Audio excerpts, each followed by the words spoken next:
33절 말씀입니다. 요한복음 8장 31절에서 33절.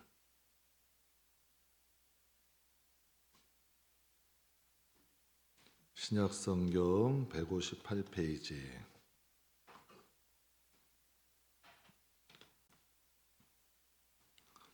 다 찾으셨으면 우리 함께 봉독하겠습니다. 그러므로 예수께서 너희를 믿는 유대인들에게 이르시되 나를 거하면 참으로 내 제자가 되고 진리를 알지니 진리가 너희를 자유롭게 하리라. 그들이 대답하되 우리가 아브라함의 자손이라 남의 종이 된 적이 없거늘 어찌하여 우리가 자유롭게 되리라 하느냐. 아멘. 우리가 이 31절, 32절, 33절인데 32절은 다 알죠. 진리를 알지니 진리가 너희를 자유롭게 하리라. 근데 그 이제 왜 위에 절과 아래 절을 했냐면 이 말씀을 하시게 된 배경이 있어요. 또 이 말씀을 하시게 된 대상이 있고 또 이 말씀을 왜 알아야 되는지도 이 성경을 통해서 알 수 있는 거죠. 그래서 오늘 여러분과 함께 자유롭게 된 성도, 예수를 믿으나 자유로움을 받지 못한 사람도 있고, 오늘 본문을 중심으로 보면요, 예수를 믿고 자유함을 받은 사람이 있어요. 그러니까 저와 여러분이 진리로 자유함을 좀 받는 저와 여러분이 되기를 주의 이름으로 축복합니다. 그래서 여러분과 함께 자유롭게 된 성도라는 제목으로 잠깐 은혜 나누겠습니다. 우리나라에는 종교의 자유가 있죠. 불교를 믿던 유교를 믿던 하물며 이단을 믿어도 자유예요. 여러분 이단 믿으면 잘못 뉴스에도 보지만 재산 날려 가정 파탄돼. 그런데도 이단을 못 막아요. 종교의 자유라는 이유로 이단 믿는 사람도 자유라는 거예요. 그리고 예수 믿지 않으면 구원 받아요, 못 받아요? 성경에 예수님 외에는 구원받을 이름 안 주신다고 그랬어요. 그것도 자유라는 거예요. 세상이 보는 이것을 자유라 그래요. 정말 안타깝지만 세상은 이것을 자유라 그래요. 그럼 하나님께서 예수님을 아들을 보내신 거 아니에요. 절박하니까 보내셨겠죠. 여러분도 험한 사지에 자식 보내겠어요? 자식 안 보내죠. 웬만하면. 근데 여러분 하나님도 절박하니까 이제 예수님 보내신 거예요. 그럼 예수님 보내신 이유가 우리를 종으로 삼으시려는 거예요? 우리를 자유함을 주시려는 거예요. 만약에 종으로 삼으려고 했다면 천사들 보내죠. 억압해서, 결박해서. 근데 아들을 주시고 아들을 얻으시는 거예요.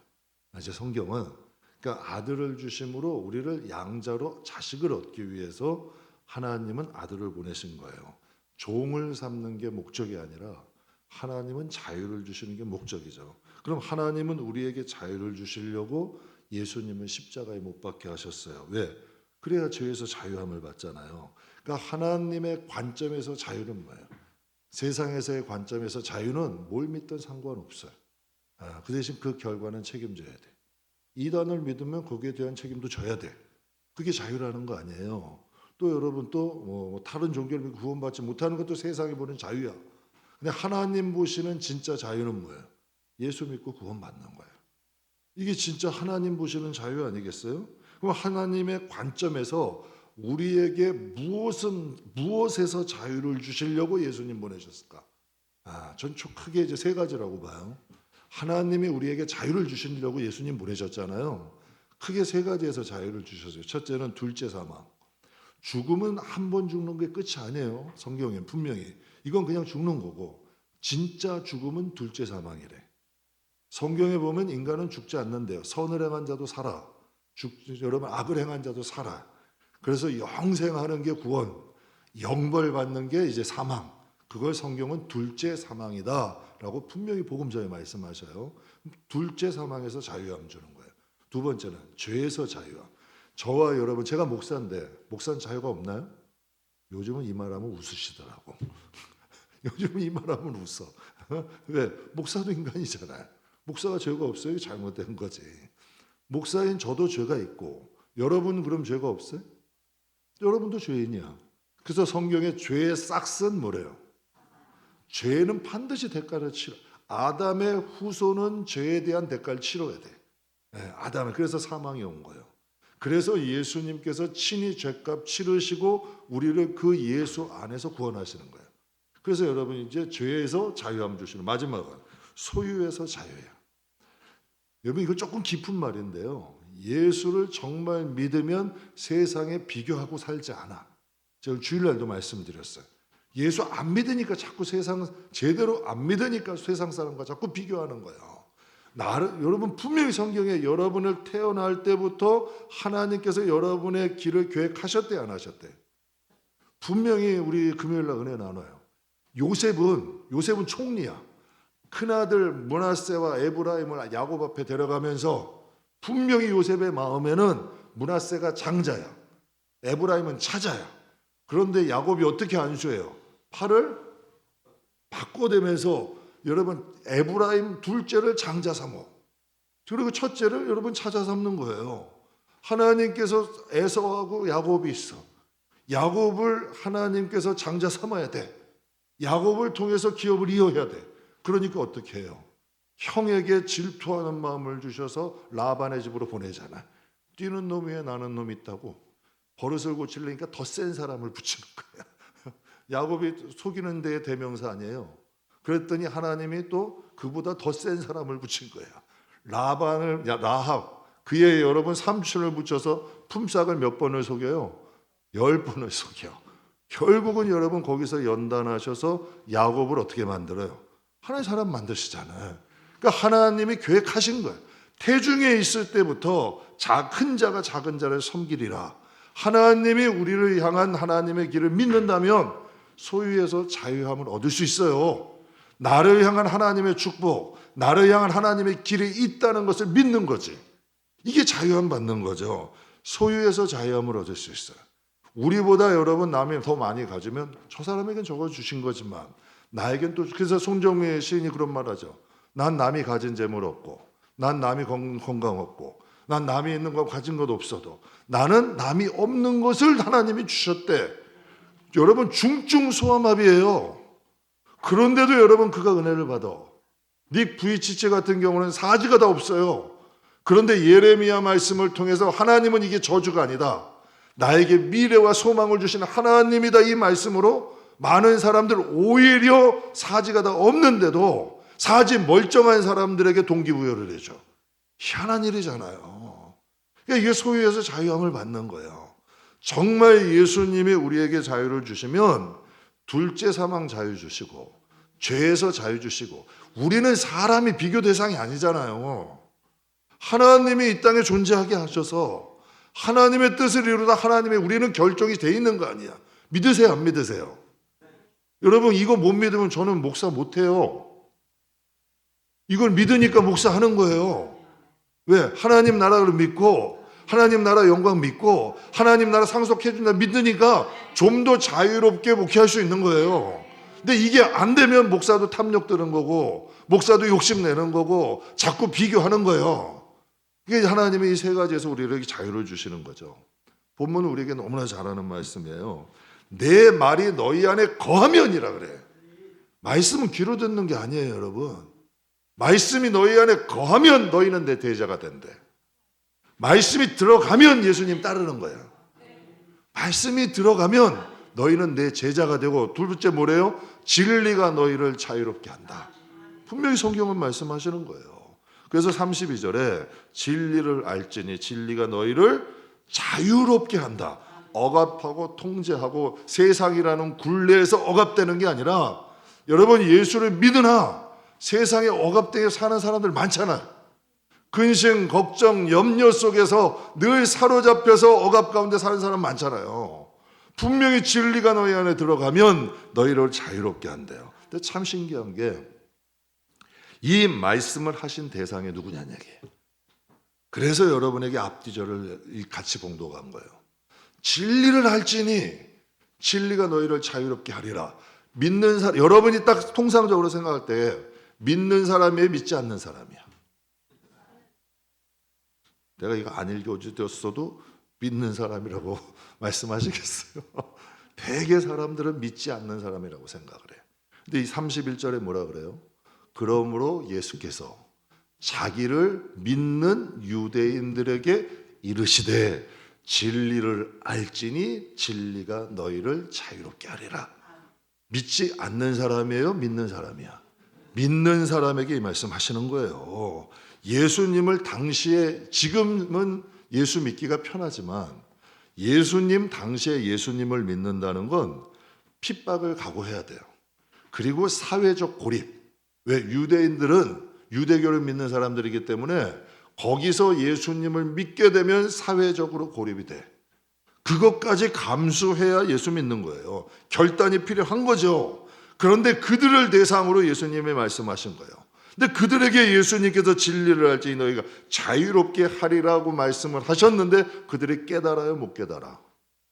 33절에 얘기해요. 그들이 대답하되 우리가 아브라함의 자손이라 남의 종이 된 적이 없거늘 어찌하여 우리가 자유롭게 되리라 하느냐. 지금 성도들도 진리가 너희를 알지니 진리가 너희 자유롭게 하리라 이거는 말해도 이 말을 못 알아듣는 성도들이 의외로 많을 거란 얘기예요. 의외로. 난 자유로운데 내가 무슨 결박돼 있어. 꼭 여러분이 지금 유대인들 예수를 믿는 사람들이 하는 거랑 똑같은 말이에요. 그들은 육신으로 만드는 거예요. 우리는 아브라함의 자손인데, 근데 예수님은 육신으로 얘기한 거예요? 영적으로 얘기한 거예요? 영적으로 말씀하신 거예요. 둘째 사망에서 너희가 자유함을 받고 죄에서 자유함을 받고 이 세상이라는 소유, 어둠의 공중 권세 이곳에서 자유함을 받아라. 그래서 예수님은 영적으로 말씀을 하신 거예요. 성경에 보면 오병이어의 기적 아시죠? 너무 유명한 기적이에요. 오병이어의 기적이 중요한 게 아니라 동일선상에서 하신 말씀이 또 있어. 내가 생명의 떡이다. 예수님은 오병이어를 통해서 당신이 생명의 떡이다. 너희의 줄임배를 채워준 것처럼 너희의 영원한 너희의 영적인 줄임배를 채워준 나는 생명의 떡이다. 나를 먹는 사람은 영원히 죽지 않는다. 이 말씀을 하시려고 오병이어의 기적을 하신 거예요. 근데 사람들은 이 오병이어의 기적을 경험하고 구름과 같이 따라. 근데 예수님이 당신이 성만찬의 비유로 내가 생명의 떡이다 말씀하시니 그 사람들이 다 야, 저 사람 아무래도 미친 것 같아. 자기를 먹으래. 자기가 생명의 떡이래. 하면서 많은 사람들이 떠나간 거예요. 예수님은 분명히 영적인 말씀을 하셨는데 그들은 그것을 이해하지 못하는 거죠. 여러분 보세요. 어부 카노라는 사람이 있었어요.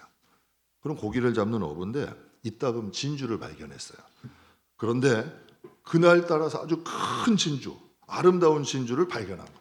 그 뭐죠? 고기를 잡다가. 그래서 그의 아내 조안나를 비롯해서 진주를 보는 모든 사람들마다 야 진주에 대한 침이 마르도록 칭찬을 했어요. 그러니까 가난한 부부예요. 가난한 어부 부부가 야 이 진주를 팔면 큰 부자가 되겠다 생각해서 여러분 이 진주를 애지중지한 거예요. 그런데 진주를 집에 들인 그날부터 부부의 삶이 완전히 변했어요. 아침마다 진주를 보겠다는 사람들이 찾아와. 몇몇 사람들은 탐욕의 눈으로 그 진주를 바라보게 했어요. 몸이 아파서 병원을 갔어요. 그랬더니 의사가 약을 제대로 처방해 주지 않아. 의사의 마음속에는 부부가 죽으면 진주가 내 것이 될 수도 있어 라는 마음을 가졌대. 그리고 한밤중에 막 강도가 찾아와. 조직폭력배들이 찾아와가지고 헐값에 내놓고 협박해. 가난했지만 평온했던 부부의 삶에 진주 하나로 엉망진창이 되었어요. 그랬더니 이 부부가 밤에 상의를 한 거예요. 야 이러다 안 되겠다 이 진주 때문에. 그래서 이 부부가 상의를 해서 몰래 진주를 가지고 바다에 가서 다시 바다에다 던져버렸대. 여러분 어때요? 이야기를 들으면 어때요? 어떻게 된 거예요? 잘했다고 생각되세요? 아니면 황당하다? 그걸 왜 그렇게밖에 못해? 현실 감각이 떨어져도 너무 떨어지는 이야기 아니에요? 이렇게 생각할 수 저는 그렇게 생각했어요 솔직히. 야 이거 현실감 너무 떨어지는 얘기 아니에요? 그런데 이 이야기가 존 스타인백이라는 사람이 쓴 진주라는 소설인데 이 소설이 노벨 문학상을 받았어요. 세계에서 가장 권위 있는 문학상이 노벨 문학상 아니에요. 근데 이 이야기를 통해서 그 노벨 문학상을 받았어요. 왜 이 이야기가 가장 권위 있는 여러분 상인 노벨 문학상까지 받았을까? 상인들이 이렇게 평가를 해요. 심사위원들이 이렇게 논평을 해요. 탐욕적인 사회와 인간의 마음을 풍자했다. 인간의 민낯을 보여줬고 내면을 보여주는 소설이다. 근데 이게 좀 이해가 되지 않아요? 인간의 마음속 내면, 보스로 보이는 거 말고 인간의 마음속에 있는 거. 그러니까 가난한 부부는 큰 진주를 발견하고 얼마나 행복했어요. 그러나 그 진주를 통해서 자신의 삶이 불행해진다는 것을 깨닫고 그것을 버리게 된 거예요. 여러분, 성경에도 이 비슷한 내용이 좀 있어요. 사울 왕이 처음에 왕이 되기 전엔 굉장히 겸손했어요. 이스라엘에서 준수한 사람이에요. 그런데 하나님이 그를 왕으로 세우셨어요. 근데 단 2년 만에 교만해져요. 단 2년 만에 하나님 말씀을 거역해요. 여러분, 만약 그가 왕이 되지 않았다면 오히려 가족들과 함께 행복하지 않았을까? 근데 오히려 왕이 됨으로 인하여 그의 아들도 죽음에 이르러요. 그의 가족들이 다 불행해져요. 오히려 여러분, 그가 왕이 안 됐으면 더 행복했을 수도 있었잖아요. 하나님이 솔로몬에게 부와 지혜를 주셨어요. 그 부와 지혜를 통하여서 많은 백성을 이롭게 하라고 주신 거예요. 그런데 솔로몬은 그 부와 지혜를 누구를 위해 사용해요? 자기를 위해 사용해. 정욕을 위해 사용해요. 왕궁을 지어요. 사치를 해요. 음란을 행해요. 우상을 섬겨요. 그러니까 소유라는 것이 특징이 있어. 처음엔 종처럼 와. 내가 마음대로 할 수 있을 것 같아. 내 뜻대로 할 수 있을 것 같아.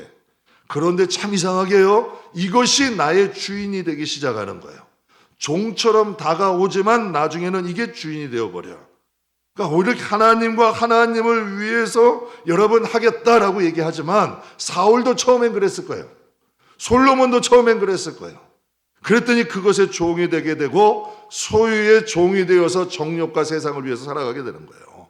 나중에는 주인이 되어 우리의 존재를 차지우지. 우리가 그것을 마음대로 할 수 있을 것 같지만 그 소유가 이제는 나의 마음에 들어오면 그 소유물이 나의 존재를 좌우지하는 거예요. 그러니까 겸손했던 사울도, 솔로몬이 얼마나 순수했어요.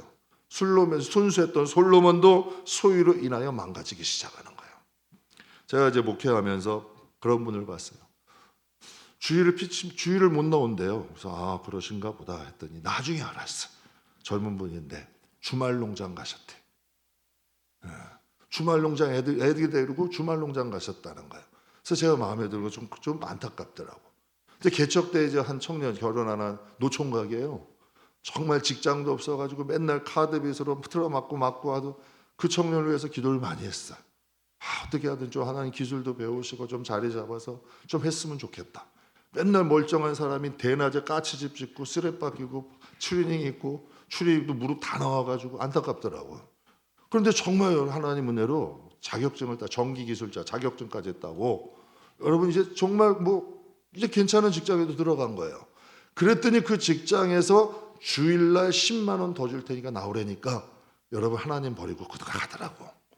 그래서 제가 깜짝 놀랐어요. 제가 그런 생각이 있어요. 하나님은 그들을 어떻게 보실까?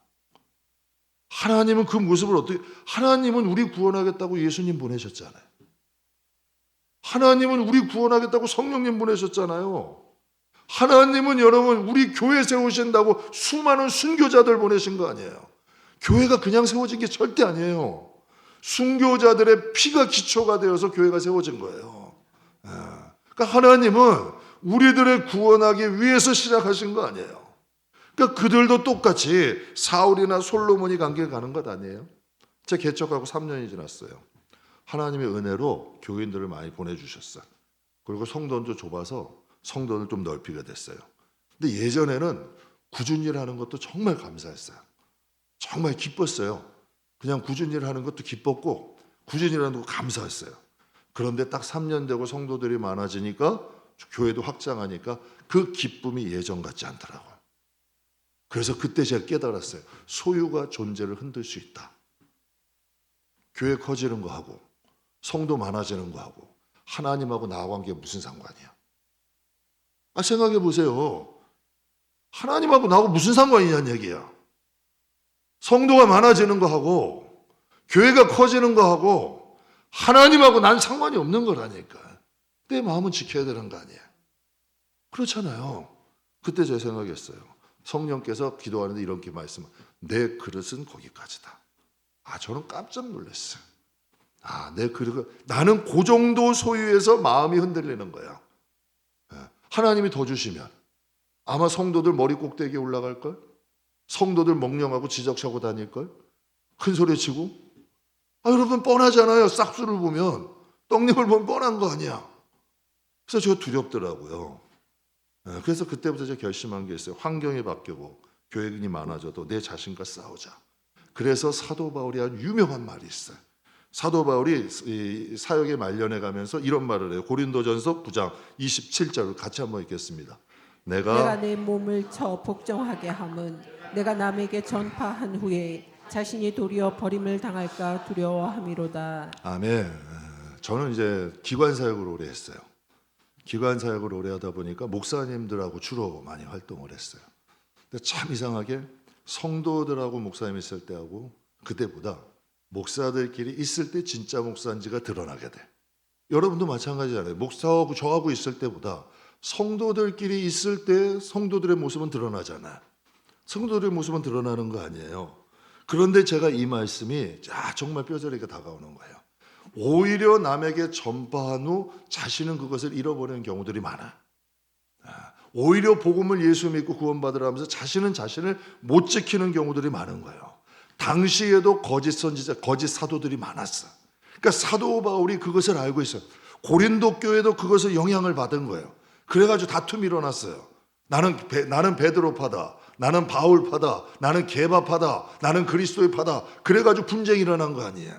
교회도 똑같은 말 때문에 하나님의 어떤 직분 맡겨주면 여러분 대장 노릇하는 사람들 교인들도 여러분 많이 있잖아요. 그 잘못된 길 가는 거예요. 분명히 예수님이 말씀한 성경에 내가 내 몸을 쳐 복종하게 하면 내가 남에게 전파한 후에 내가 버림이 될까 두렵다. 그래서 예수님 이런 말씀을 선줄로 생각하는 자는 넘어질까 두려워하라. 먼저 된 자로 나중 될 자가 적대요 많대요. 많다 그랬어요. 성경이 분명히 말씀하시잖아요. 그래서 성경에 보면 바울이 빌립보 교인들을 사랑했어요. 그래서 빌립보서는 옥중서신 중에서 사랑의 서신이다 그래요. 그리고 꼭 개인에게 사랑하는 자식에게 쓴 것 같아.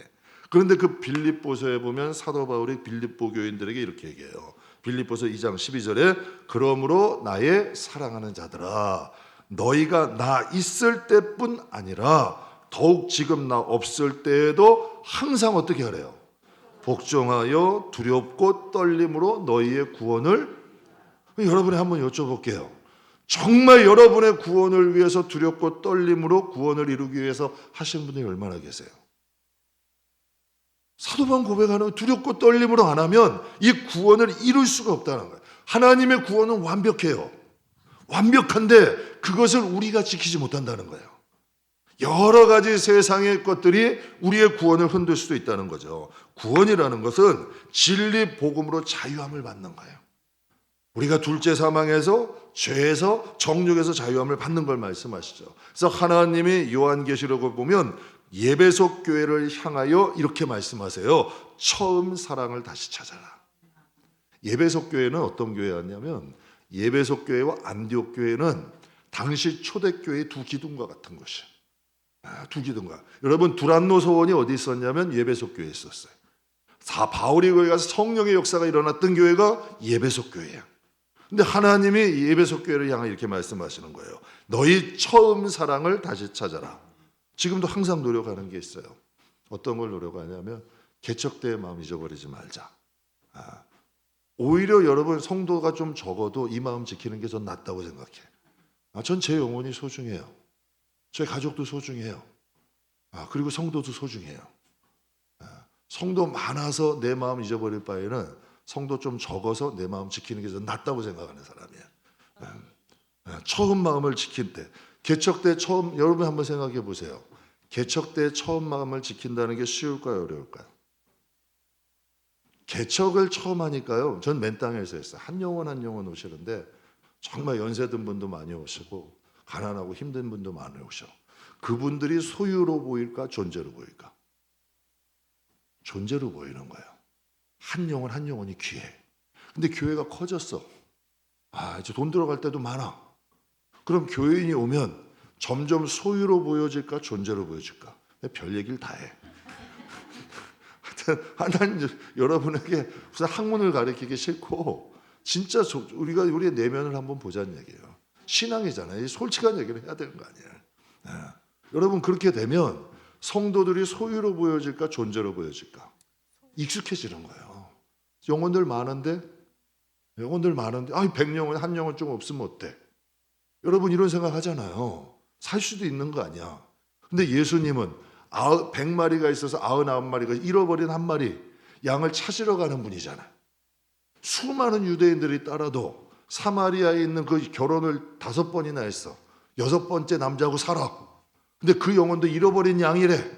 그러니까 거기 쫓아가요, 안 쫓아가요? 삭개오는 여러분 도둑놈이야, 한마디로. 세리장으로 도둑질하면서 토색하는 사람이야. 그런데 그도 잃어버린 양이래. 예수님이 삭개오의 집 들어가면서 욕을 얼마나 많이 먹었어요. 그래도 들어가시는 분 아니에요. 그게 여러분, 그러니까 예수님은 그들을 소유로 본 거예요, 존재로 본 거예요? 존재로 보신 거예요. 여러분, 저는 우리 성도들도 그런 마음 가져야 돼요. 성도는 존재로 볼 줄 알아야 돼. 이 마음을 지키는 것도 능력이야. 이 세상에 살아가는 인간은요, 소유가 많아질 수도 있고 적어질 때도 있더라고요.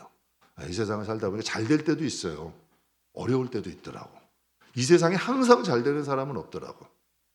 잘 될 때도 있고 어려울 때도 있어요. 그런데 그 소유가 하나님과 우리의 관계를 흔든다면, 잘 될 때는 교회 막 기펴고 가.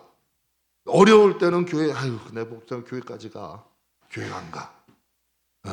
여러분, 잘 되든 못 되든 하나님과 우리의 관계는 생명의 관계잖아요. 여러분, 집이라는 데가요,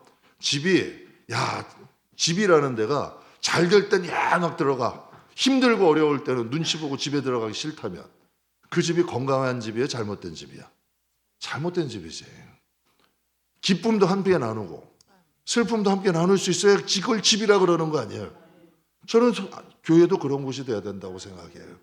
기쁨도 같이 나눌 수 있고 슬픔도 같이 할 수 있고 기뻐도 하나님 앞에 슬퍼도 하나님 앞에 그런 곳이 돼야 되는 거 아니에요? 그래서 소유가 우리의 존재를, 교회라는 곳이 소유로 인하여서 흔들리지 않을 수 있는 곳, 정말 그런 건강한 우리의 영혼, 우리 교회, 우리 가정이 돼야죠. 하나님 원하시는 거 아니에요? 그래서 사도 바울이 아주 유명한 말을 했어요. 빌립보서 4장에 보면, 내가 절대 궁핍함으로 말하는 거 아니다. 난 어떠한 형편에서든지 자족하기를 배웠다.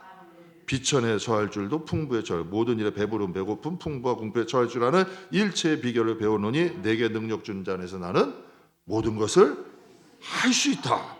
중요한 말이에요. 비천과 풍부, 배고픔과 배부름, 풍부와 궁핍. 나는 어떤 환경에도 만족하되, 어떤 환경에도. 바울은 이것을 능력이라 그래요. 여러분, 바울은 이것을 능력이라 그래요. 진짜 능력이 뭘까요? 목소리 꺼렁꺼렁한 게 능력인가요? 여러분, 무슨 외적으로 뭔가 좀 폼나 보이는 게 능력이에요? 바울은 그게 능력이 아니래요. 어떤 환경에서도 만족하고 감사할 수 있는 것. 어떤 환경. 근데 여러분, 이게 이 세상에서 쉬워요, 어려워요? 어려워. 이 세상에 정말 어려워요. 참 이상하게요. 이게 쉬운 일은 아니야. 그러나 신앙의 능력이, 오늘 본문 말씀에 진리가 너희에게 들어가면 너희가 자유롭다. 이건 무슨 말? 내가 하나님의 뜻대로 있는 자리에 있으면 부자면 어때? 가난하면 어때? 할 수 있는 건 많겠죠. 좀 배고플 수 있어. 배부를 수 있어. 그런데 이건 육적인 사람들이 움직이는 거고, 우리는 하나님의 뜻대로 있냐는 거예요. 그럼 여러분, 이런 생각이라면 아프리카에서 선교하시는 분들은 다 잘못된 거야. 그렇잖아요. 선교사님들은 다 잘못된 거야. 오히려 그분들이 하나님 나라에서 유명한 자 아니에요? 하나님 나라에서 부한 자 아니에요? 이게 성경이 말하는 거잖아.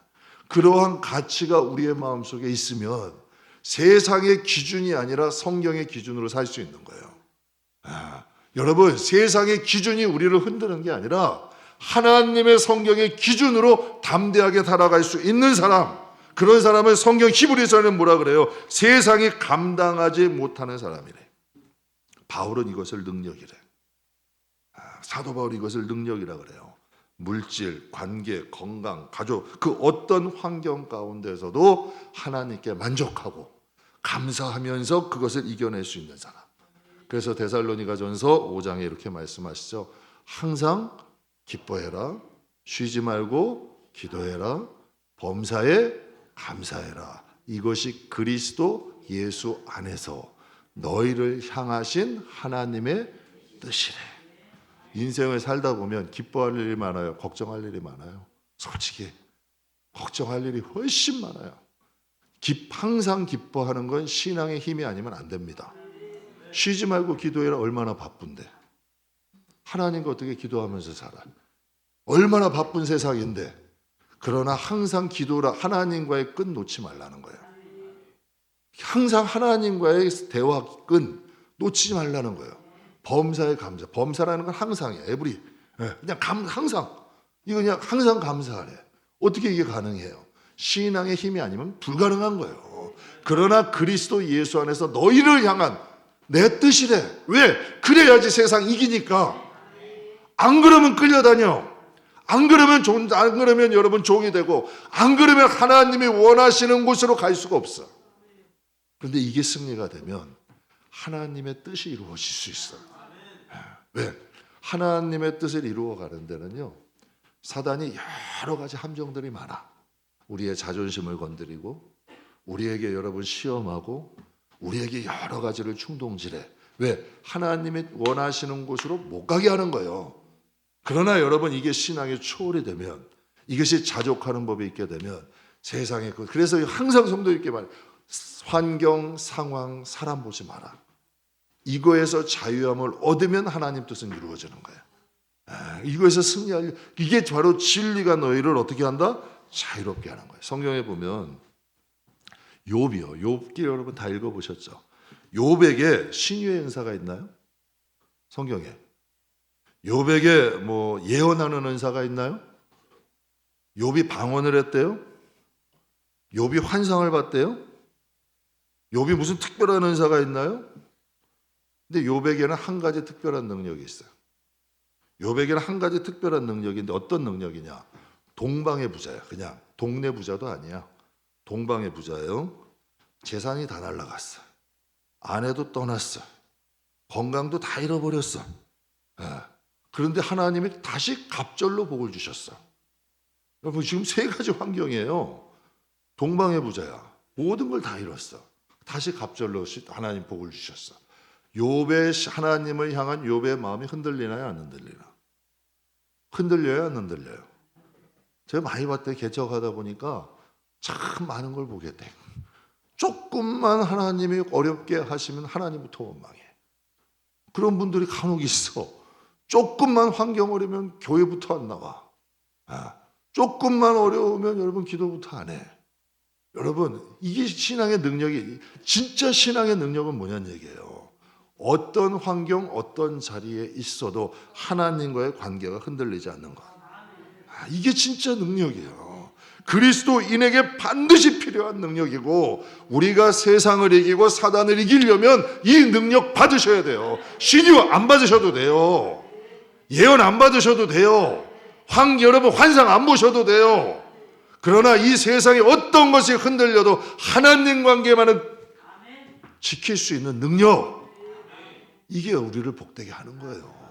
성도는 이 능력을 받으셔야 돼요. 왜 영적인 자유가 중요할까? 왜 영적인 자유함, 이 능력이 왜 중요하냐?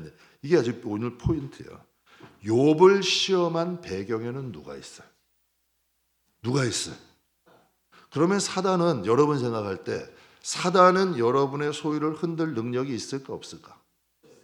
사단은 여러분의 환경을 흔들 능력이 있을까 없을까? 그러니까 환경 보지 말라는 거예요. 소유 보지 말라는 거예요. 지켜내라는 거예요. 그럼 반드시 하나님 축복하신다니까. 하나님 은혜 주신다니까. 사단은 그럴 정도의 능력이 있어요. 여러분의 소유를 흔들 수 있고요. 여러분의 환경을 흔들 수 있고요. 꼭 사단은 역사하면 아주 가까운 사람들 역사해.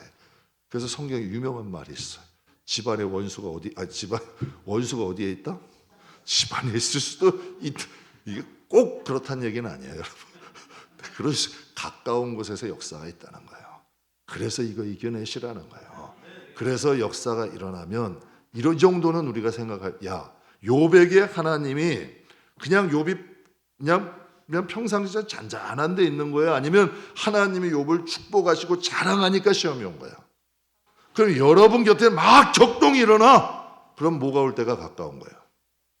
하나님이 축복하시고 은혜 주실 때가 가까운 거예요. 그 정도는 우리가 알 수 있잖아요. 그 정도는 우리가 분별할 수 있잖아요. 사랑하는 성도 여러분, 그래서 32절에 진리를 알지니, 그러니까 우리가 예수님을 알아야 돼요. 그래서 성경에 예수님이 아주 유명한 말씀하셨어요. 하나님과 예수님을 아는 게 영생이다. 하나님과 예수님을 아는 게 영생이래요. 믿음이라는 게 뭘까? 하나님을 알아가는 거예요. 그냥 내가 그냥 그 신념이 아니라 하나님을 알아가는 거야. 여러분도 그런 말씀 아시죠? 누구에게 그 사람 내가 잘 알아요. 믿을만해요. 그 사람은 파추로 메드를 쓴다 그래도 믿을 수 있는 사람이에요. 이런 사람 있어요, 없어요? 있잖아요. 믿음이라는 것은 하나님에 대한 믿음을 말하는 거예요. 진리를 알지니, 진리를 알면 너희가 자유함을 받는다. 세상에서 소유와 환경에서 자유할 수 있다는 건 진짜 능력입니다. 여러분, 세상에서도 뭔가 큰 일을 하는 사람들은 뭐가 강해요? 멘탈이 강해요. 멘탈이 강해야 세상에서 성공할 수 있어요. 대개 여러분 뭔가 이루는 사람들은 멘탈이 강해. 웬만한 일로는 흔들리지 않아. 우리가 하나님 앞에 이런 믿음의 사람이 된다면, 하나님과 우리의 관계가 정말 그 어떤 것에서 흔들릴 수 않는 튼튼한 관계가 된다면, 우리가 하나님과의 관계를 통해서 소유와 환경을 초월할 수 있을 정도로 하나님에 대한 믿음이 있다면, 하나님에 대한 신뢰가 있다면 반드시 우리에게 영육 간의 자유함이 있을 줄 믿습니다. 그래서 본문 말씀에 보면 예수를 믿는데 그 진리로 자유함을 받은 사람도 있고 자유함을 받지 못한 사람도 있어요. 전 우리 성도들이 어떤 환경이나 어떤 소유에서도 정말 구원을 이루는 영적인 자유함을 받는, 예수 안에서 그 자유를 누리고 예수 안에서 그 자유를 이루며 살아가는 귀한 성도님들 되시기를 주님의 이름으로 축복합니다. 기도하겠습니다. 살아계신